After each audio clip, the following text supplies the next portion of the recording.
ఈ 2024వ సంవత్సరంలో మీన రాశి వారికి ఎలా ఉంటుంది? మరి ఈ క్రోధినామ సంవత్సరంలో ఈ ఇయరంతా కూడా ఎలా ఉండబోతుంది అని అంటే చూడండి, ఆదాయ వ్యయ రాజపూజ్య అవమానాలు చూసుకున్నట్లయితే ఆదాయము వచ్చేసి 11, వ్యయము 5, రాజపూజ్యము 2, అవమానము 4 ఉంది.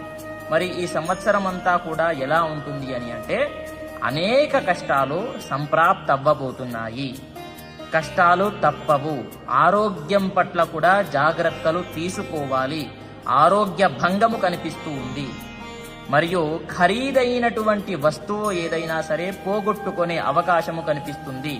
జాగ్రత్త పడండి.